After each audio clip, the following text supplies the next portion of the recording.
Hey, good people. Good evening, everyone.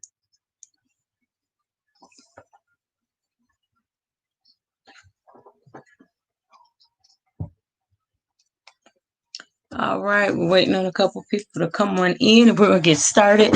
But I am going to go ahead and start. Excuse me 1 second. I dropped my book for tonight. We're reading Tulsa Girl. Not going to read the entire book, but again, share some information so that you can decide if this is good for you or not. All right. For people that might be new, the purpose of this is actually scrolling on the bottom of the screen. This is day number 6 of our 31-day culturally affirming books. And we are so very excited. So this is again day number 6.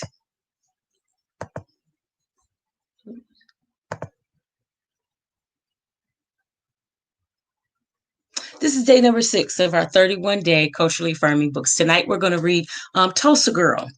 But before we get started, I want to share with everybody about what we are doing. In the right there, figure out where is the logo for Kingdom Influence. This year, our second annual culturally relevant African American Children's Book Festival is being sponsored by Kingdom Influence as well as Ubuntu Press. And so our goal is to promote literacy and to eradicate illiteracy. I gave some staggering statistics on last week when we launched it. Very, very, very sad. 70% of the population in 1870 was illiterate.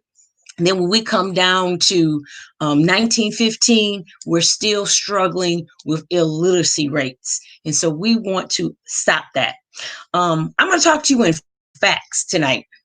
And there's a fact that less than 25% of published books that are published by a major publishing house, so not indie author publishers, but by a major publishing house, less than 25% of those have children of color. So we're not just talking about African American, children of color as well. And 2 decades ago, only 9% of the books that were published had that. Now we improved, and in 2017, when they did the research, a book publishing industry, they did the research and found it was only 22%. So better, but still not enough. And so our goal is to share that so that we can start pushing publishers to do more, which they have increased, but we still need to see more, and to support the indie authors that are trying to help with eradicating that or changing that statistic. And so we're going to read tonight Tulsa Girl. It is an incredible, incredible story. And we're going to share that. But let me give you one more thing. So we're very excited about our book festival. And each hour, it's a 3-hour book festival. It's virtual. So you don't even have to leave your home. We're going to have thematic hours. And we're going to be giving away some great culturally affirming book bundles. So if you see right there, right, oop, this finger, oop, that finger, right there, scrolling across there is about the event. And if you go to that website, register so that you can have the opportunity to win some wonderful, wonderful books. So you don't want to miss out on that. Each hour is going to be themed. And so our 3 hours consist of the dreaming hour, and those books and what we're going to be talking about during that hour is just being a big dreamer, dreaming about anything and everything that you want to do. And then we have the theme of I will rise, and I think about Maya Angelou. Every time I say that, I think about her poem, and still I rise. But we're going to talk about those that were resilient and had great resolve, and some of those books that go in there. So that book bundle for that hour is going to be phenomenal with some major, major authors and some, again, nice giveaways. And then we have I Am the Change.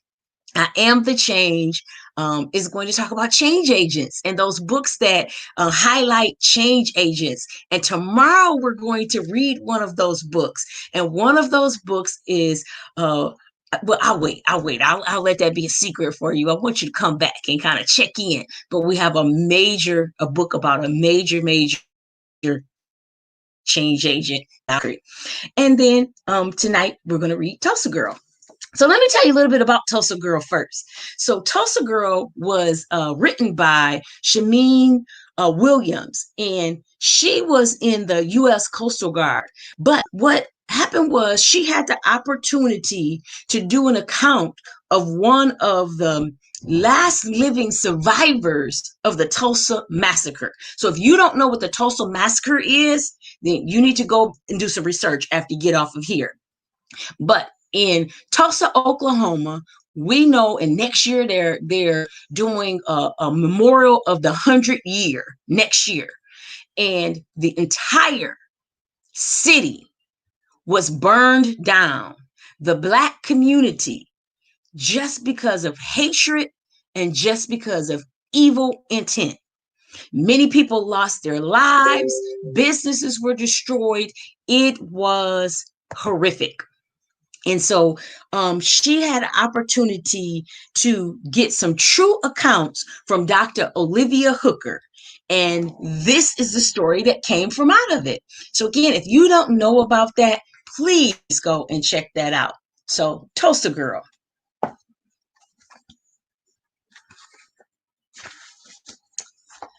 The Tulsa sun warmed the house. She woke up with a smile, anticipating the school day, though it hadn't been a while. Olivia Hooker loved to read, and school she loved to do. She was happy for the opportunity to learn something new.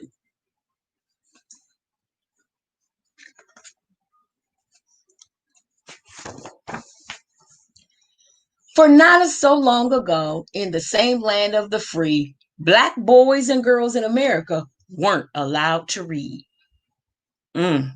So that's why this book festival and the emphasis of literacy is so very important. But as Olivia readied herself for school, she noticed something odd.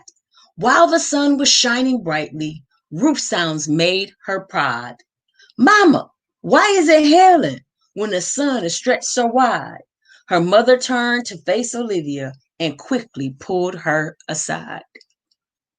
Okay, I was going to try not to get emotional tonight. I've read this book multiple times. But a few months ago, I was watching, I think it's on YouTube, a YouTube video with actual footage of the massacre and interviews with people and video footage to be able to see some of the destruction. This reads differently after I've watched that. And I've seen other Tulsa things, but this really hit. She motioned her to the window. On a hill stood a gun in plain view. You see, it's not hell you hear on the rooftop. It's your country shooting at you. With a puzzled heart, she judged the gun whose flag waved high and new. Didn't she say Pledge of Allegiance to those same colors in school?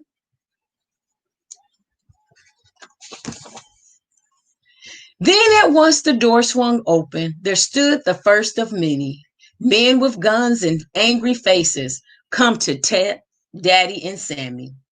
What terrible thing did Daddy do but own a store and pray? What bad thing did her brother do but go to school each day?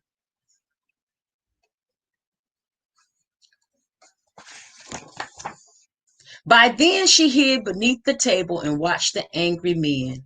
Aren't these our visitors, visiting salesmen? I thought they were our friends.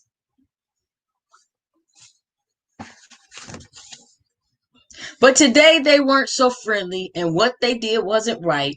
They tore up all the furniture and torched everything in sight.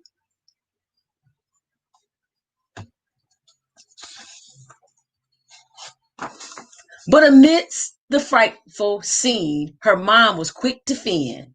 The home she worked so hard to build, she headed for the gunman. Mom wasn't playing, and she wasn't scared. She handed him the baby and marched her way back home. So this is Dr. Hooker's account of how her mom handled the situation. With water buckets, she put out fires. Olivia watched her in a zone. Olivia sat underneath the oak table with the worst fear you could imagine. She didn't know if she'd live or die as all of this was happening.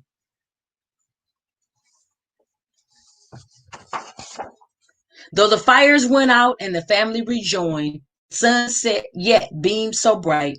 Scenes of the massacre stayed in her mind and kept her up all night.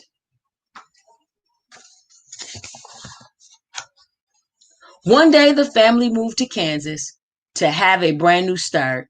They found a nice home, and memories of Tulsa soon far apart. So her and her family moved away.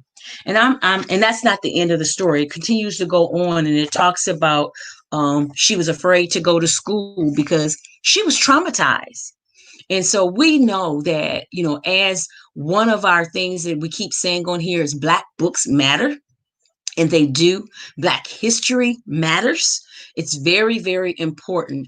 And so I would admonish you, if you don't have that book, Tulsa Girl, to try to get it. I bought mine actually at the African American History Museum in Washington, D.C., the Smithsonian. So I don't, again, I didn't buy it off of a vendor or anything. I haven't even looked to see if it's available anywhere else, but it's a very wonderful, again, way to teach some very good principles to children using literature. The massacre was real. It affected people's lives. It affected people's businesses for years and years and years. And next year we'll honor the 100-year or we'll memorialize the 100th year. And many of families, most of not all the survivors are gone on, but it is still impacting their families. And so trauma is real. This is a great book, a good piece of history. You won't read it in most of your history books, but it's our due diligence to tell the real narrative. And so we hope you enjoyed this reading tonight. We hope you go down below right there and sign up. There it is right there. https:// but this is all you need to do. It's bit.ly AACBF. African American Children's Book Festival. Sign up today. Sign your children up. They have to be signed up to win the book bundle. And so I'm going to start sharing the book bundles a little bit at a time so you can see we still have 25 more days of the readings. And as the days go on, we're going to have guests come on and talk to us, as well as share some of those awesome books that are in the book bundles. So go on and sign up.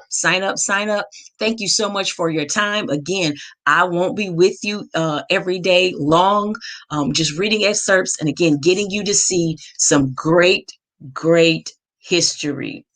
Great history. Okay, I think I have, I put it up. Our book for tomorrow, I'll post it because I put it up. It's not in my book bag. It's in my bundle of books over there. So I will share that with you on tomorrow. It's about a great change agent that made some wonderful impact, and his legacy is still living on. So we want to come back tomorrow if you can. And if not, replay, come to any of the sites, Kingdom Influence Facebook page, Ubuntu Press Facebook page, my YouTube channel, or my actual channel, Facebook channel. And so we thank you so much, and you have a great evening. Bye-bye. See you later.